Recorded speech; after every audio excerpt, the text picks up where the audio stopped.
Hi, my name's Jennifer Jean, and today I'm going to be talking about my poem Against the Wind, which appeared in a recent issue of On the Seawall.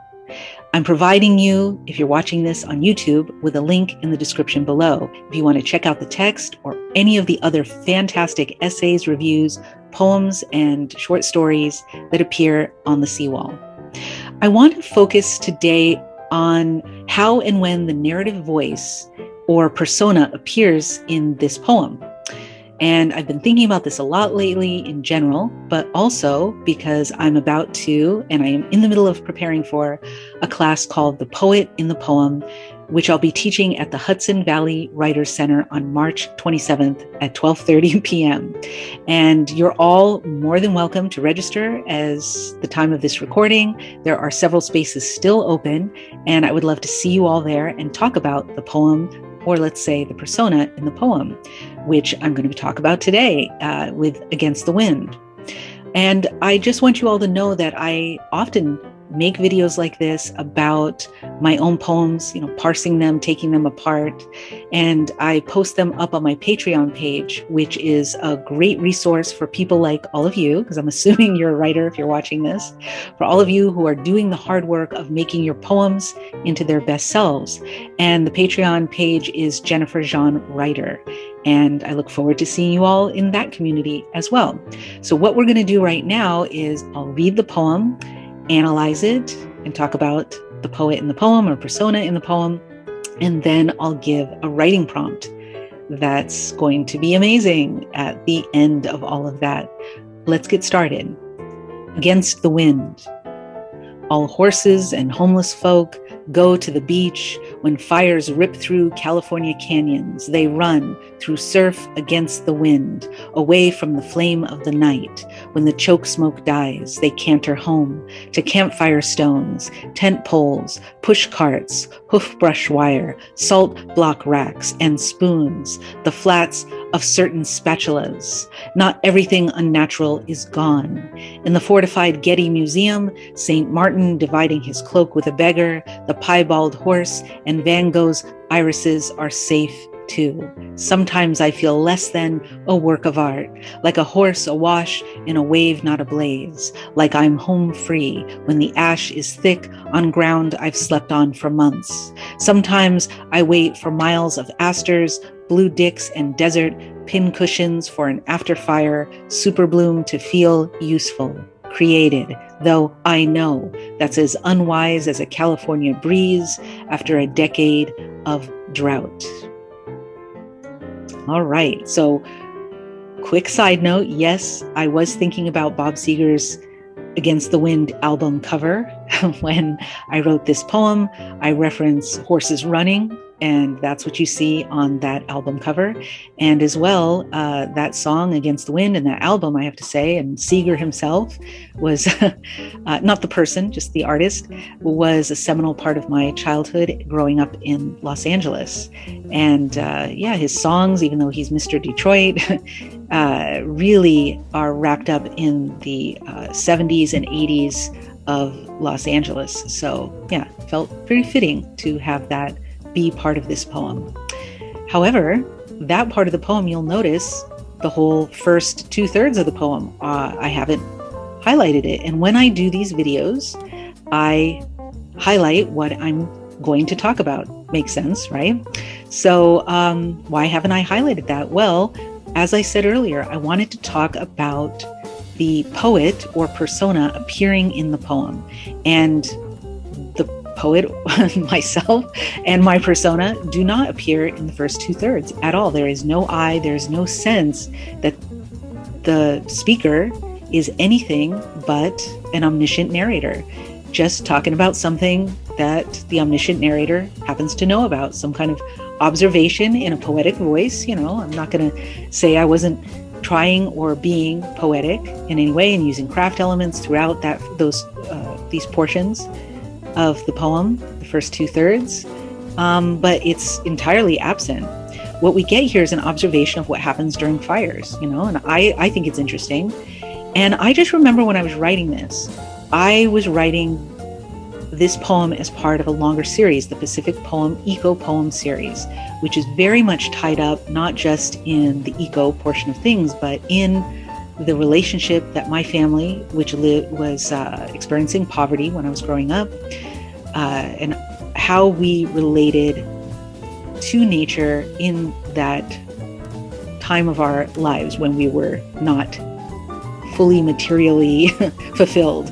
I'm using a lot of euphemisms here to just say we were poor, and our relationship to nature was a little bit fraught, So that's what the series is about. And so this poem, I was writing it specifically to be in the series. And so I was, I believe there were some wildfires going on at the time I was composing the poem. There is often in California. I mean, that doesn't say when I was composing this at all, because that happens a lot, unfortunately. But I do know that that's what was going on. So I was thinking about and reading about the fires, and I was reading about how the horses and homeless folk that lived in the canyons or were housed in the case of the horses in the California canyons in Los Angeles.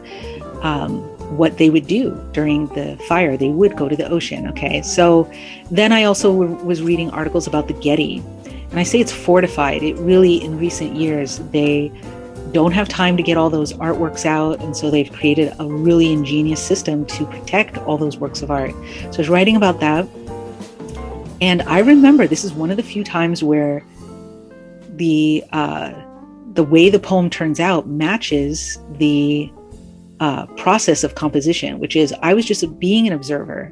And some of the poems in my series are observational, but most are not. If they're observational, there's a heavy persona in them. Kind of like, I think that comes from my reading a lot of Jane Austen, where she has a heavy presence. The narrator has their own personality. There are probably other omniscient narrators like that in the novelistic world, but in any case, for me, the heavy influence was, of all people, Jane Austen. And so I think that happens in a lot of my poems. But in this one, I wouldn't say that there's a heavy presence of a narrative voice, of a persona, of just the omniscient narrator having a persona. That comes with the I, definitely later. And so as I was saying, as I was composing this poem, I was just doing this observational thing, and I just was having a reaction to the things that I was describing. And that's just me. That's my personality. I don't like to just sit back and, oh, look at that interesting intellectual thing, and let me share about this thing I observed through this clever linguistic stylizations. I've done that sometimes, but that's not my main MO, okay, as a writer. And I tend not to prefer writing like that if it comes at me in clumps, like in a whole collection of writing like that. I wouldn't like that too much, or I don't prefer it. I can admire the artistry actually and recognize when it's great, good, great, or whatever it is. But as a writer myself, I tend not to do that. So I was doing that here because I was interested in this. I'm from Southern California. There were fires there, and I've been to the Getty very recently, actually. And so I was just very interested, but I started having thoughts, feelings about what I was observing. And so I thought, do I just go back and insert myself into the poem? And I just thought, no, I don't want to do that. I made a conscious decision to actually let the world be observed, and then to utilize the things of that world, the horsey things, the fiery things, even in some sense referencing the homelessness. I have this word home free here, in the sense of belonging. Okay, home in the sense of belonging, not just a shelter that is surrounding you, that you either pay for rent or you have paid for bought or something like that. This more of the sense of homeness. That's not really a word, but I think you all know what I mean. So I wanted to bring all of that to bear in language when I was revealing my reaction to, or my understanding of, or my feelings about all that had gone before. Okay, so I wanted to do that, and I decided to keep it in the second part. And my hope is that the tone doesn't shift, because if the tone shifts, there's a problem. It's not linked. I mean, maybe not a problem, but I've often put it like a little number one. a little number 2. Okay, these are 2 distinct sections of the same poem, but I didn't want to write that. And actually, there are none of those kinds of poems in the series. Now that I think about it, I have written those kinds of poems. In my first book, The Fool, I have several poems in different sections. I think that was my fix for this kind of situation. I didn't try to keep them linked. And I think in this case, I was actually actively trying to keep these sections linked. And hopefully I did it successfully. So I have here 2, sometimes I feel less than. So I did that in jam after safe. I knew that the poem could actually end on the word safe, or at least a period could happen after the word safe, and everything makes sense. But our safe too, in addition to horses and homeless folk. And I put this on its own line to convey, in addition to horses, homeless folk, artwork, me too. I'm including myself in the 2, as well as me. I am safe too, but sometimes I feel less than. Okay.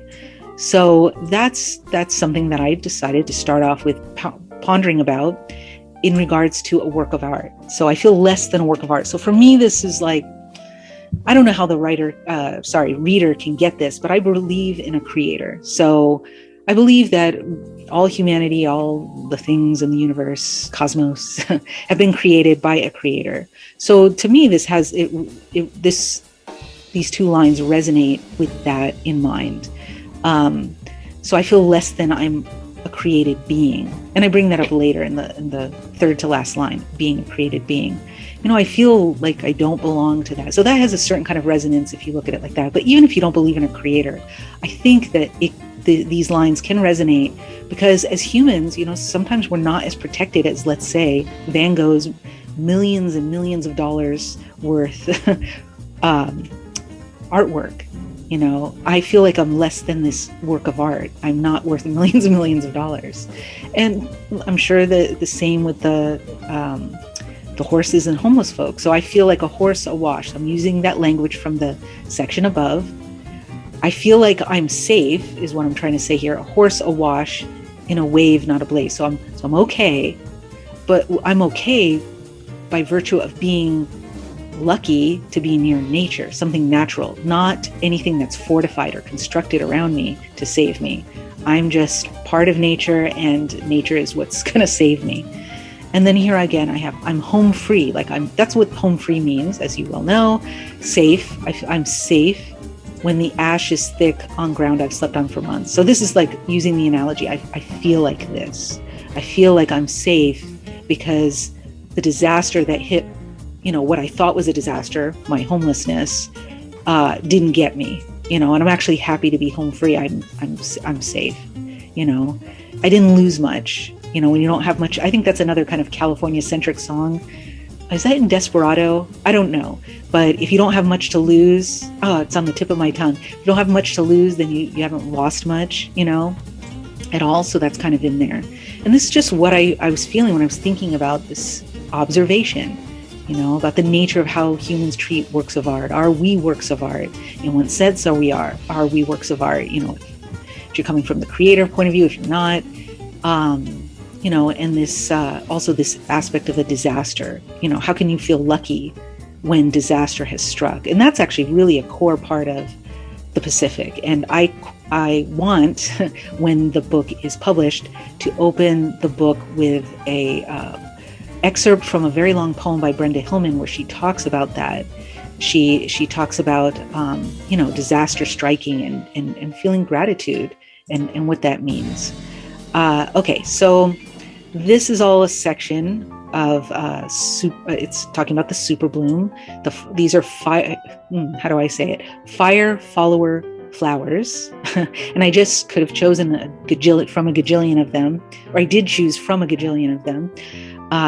That's not being literal number, gajillion, but a lot. And I just chose ones that sounded really cool to me and fit in here, because I wanted to get to this idea of the super bloom. Like after a disaster, there is in California, there's this blooming, and it's so amazing.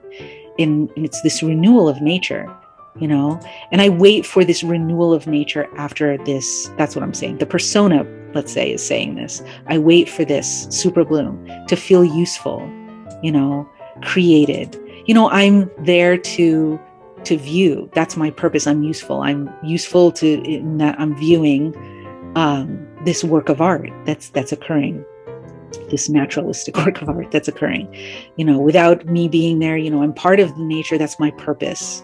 That I'm hinting at that. That's my hope, at least, that I'm hinting that my usefulness comes in, that I'm viewing it and appreciating it. And therefore I feel created for this purpose.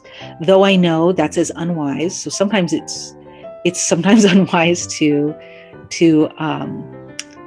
wait for this, this evidence of hope, it's as unwise as, and then as Californians know, this California breeze after a decade of drought, not wise at all, because that's the sign of another disaster about to happen.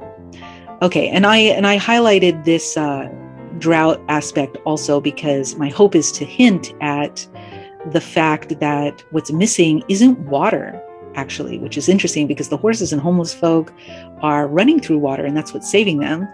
What's missing is fresh water, actually. And so, this is, you can have all the water in the world, but if you don't have the right water, that's sort of a metaphor for life there. But I'm not going to go into that. What I want to instead emphasize as I wrap this up is that, so I let myself muse. I let the persona, because once it becomes more and more shaped and edited and revised, it becomes further away from Jennifer, the writer, and Jennifer, the person, work of art, and more of its own created persona, work of art, I should say. So, I decided to leave this here, to let the language stand. I tried to keep the same tone, as I said, the same rhythms. That was my hope. You can read this over aloud, see if I kept that up or not. I was thinking that I did. I feel pretty confident that I've done that.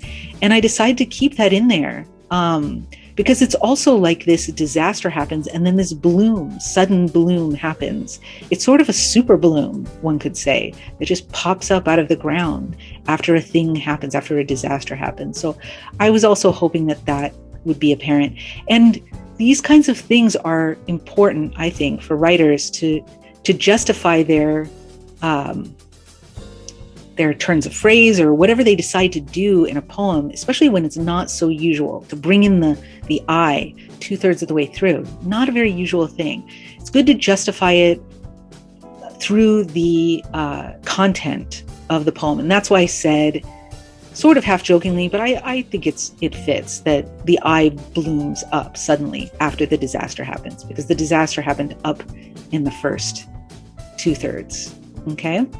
So that is the poet or persona in the poem. And now what we're going to talk about is a writing prompt for you on this topic.